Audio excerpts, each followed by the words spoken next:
You know that feeling when you've planned every single inch of a garden bed? It's like a high-stakes construction project. You've got the spacing charts, the companion planting rules, the perfect color coordination, and yet every single summer, despite all that exhausting back-breaking work, the whole thing just ends up looking patchy and completely disappointing. I hit a wall this year. Out of sheer exhaustion, I did something that felt, honestly, totally wrong. I grabbed a cheap bag of mixed wildflower seed and just threw it into this neglected, overgrown corner of the yard. Zero plan whatsoever. Look, if you've ever stared at a struggling, patchy garden that you poured your heart into, hit subscribe right now, because the fix I'm about to share with you, it changes absolutely everything. So what happened with that totally unplanned, chaotic experiment?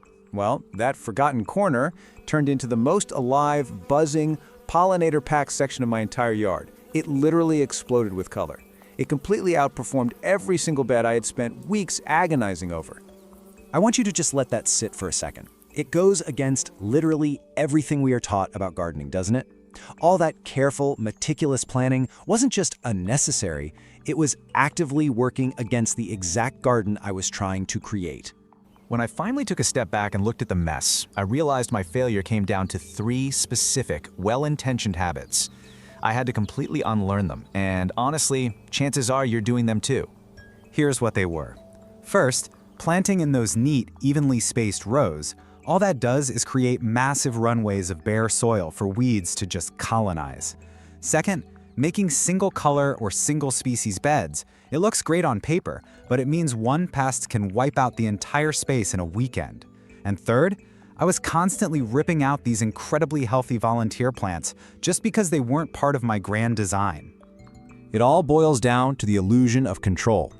We somehow convince ourselves that nature needs us to manage its every move. But the reality, our micromanagement is the exact thing holding the ecosystem back. I was actually talking about this with my neighbor, Frank. He's got this wild, absolutely thriving meadow in his yard. So I asked him what his secret was, and he just smiled and said, that corner's never had a plan. That's kind of the point. See, Frank wasn't just neglecting his yard, he was practicing what's called chaos gardening. It's this brilliant method that actually mimics how plants establish themselves out in the wild. You use a wildly diverse mix of seeds to naturally fill the physical space and build up real, lasting resilience. Think about it like this. When you scatter a really diverse mix of seeds, instead of planting those rigid, single-species rows, you end up with completely different heights and root depths occupying the exact same patch of dirt. They lock together, and they naturally crowd out the weeds. And that diversity, that is your built-in natural resilience. If you only plant one type of flower and a bug decides it looks tasty, you lose the whole bed. But in a chaos garden, if one variety happens to fail, the others just naturally step up and fill the gap. Plus, the benefit for pollinators is absolutely massive. A single block of matching flowers gives you one big coordinated bloom and then nothing. A chaotic mixed bed creates these staggered bloom times, giving bees and butterflies a totally consistent food source all season long.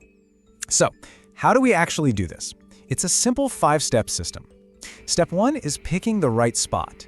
Don't start with your formal front yard showpiece. Find an underused edge, a fence line, or some neglected corner that gets decent sun but is currently just doing nothing for you.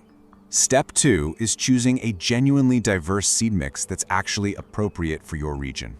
I can't stress this enough. Diversity is the engine that makes this entire method work. That crazy variety of root depths is exactly what chokes out the weeds for you. All right, step 3. Minimal prep, and I mean minimal on purpose. Just lightly rough up the surface of the soil so the seed can make actual contact. You have to actively resist the urge to get in there and till deeply, or obsessively clear out every single existing weed.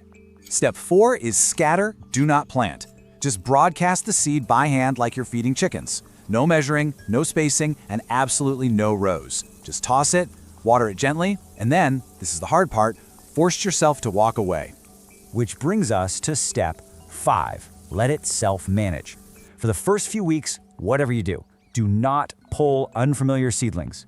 It is way too hard to tell a native, beneficial sprout from a weed early on.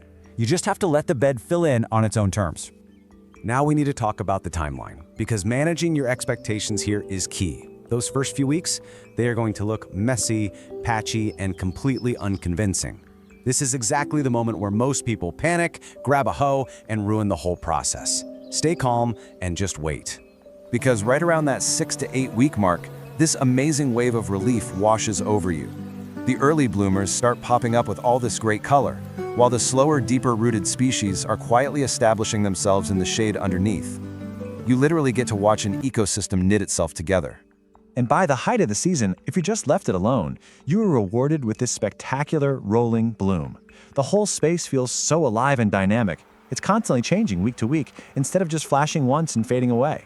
So here is the ultimate honest payoff. I had years of weed-heavy, deeply disappointing planned beds on one hand, and on the other, one deliberately unplanned, unmaintained corner that effortlessly became the best part of my yard. The total cost? One cheap bag of seed, and simply getting out of nature's way. It always brings me right back to Frank's philosophy. The most controlling things you do to a garden are usually the things working the hardest against it. Nature simply does not plant in rows. The spaces I stopped micromanaging consistently crush the ones I planned out. So if you've got a corner of your yard that just isn't working, I want you to try the complete opposite this year. Drop a note in the comments if you're brave enough to relinquish a little control this spring and try this out. And don't forget to subscribe. But, it leaves me with an even bigger question to think about.